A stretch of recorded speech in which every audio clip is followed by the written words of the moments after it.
রাষ্ট্রপতির ভাষণ ইস্যুতে প্রথম দিনই সংসদ অধিবেশন থেকে ওয়াকআউট করেছে প্রধান বিরোধী দল জামায়াত ইসলামী ও এনসিপি। তবে উদ্বোধনী অধিবেশনের বাকি সব কাজ ছিল স্বাভাবিক। এদিন অন্তর্বর্তী সরকারের জারি করা ১৩৩টি অধ্যাদেশ সংসদে উত্থাপন করেন আইনমন্ত্রী। মেহেদী হাসানের রিপোর্ট। সানবিট সব দিবে সামাল। সানবিট ম্যাজিক প্রেস ডিশওয়াশিং এর মাথা ঘোরানো সলিউশন। বেলা ১১টার কিছু সময় পরে শুরু হয় ত্রয়োদশ জাতীয় সংসদের প্রথম অধিবেশন। স্পিকার, ডেপুটি স্পিকার না থাকায় তাদের আসন শূন্য রাখা হয়। রীতি ভেঙে প্রথমেই বক্তব্য দেন সংসদ নেতা প্রধানমন্ত্রী তারেক রহমান। বলেন, গণতন্ত্রের নবযাত্রা শুরু হলো। একটি স্বাধীন, সার্বভৌম, নিরাপদ, স্বনির্ভর বাংলাদেশ প্রতিষ্ঠায় আমাদের মধ্যে কোনো বিরোধ থাকতে পারে না, বিরোধ নেই।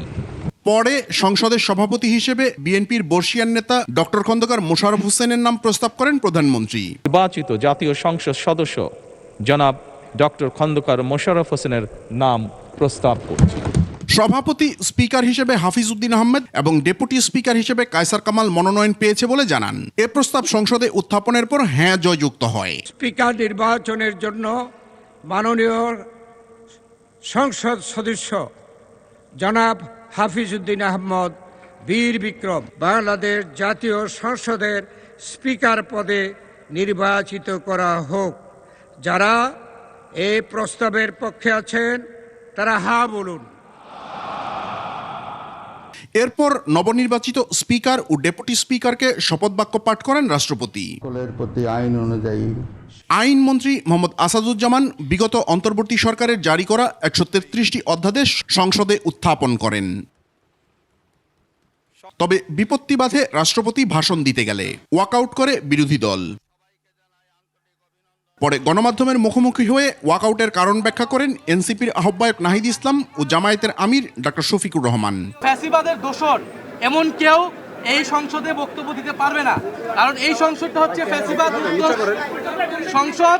হাজারো মানুষের রক্তের উপর দিয়ে, আত্মত্যাগের মধ্যে দিয়ে এইখানে আমরা এই সংসদ পেয়েছি। তিনটা কারণে অপরাধী, যার বক্তব্য এই মহান সংসদে আমরা শুনতে পারি না।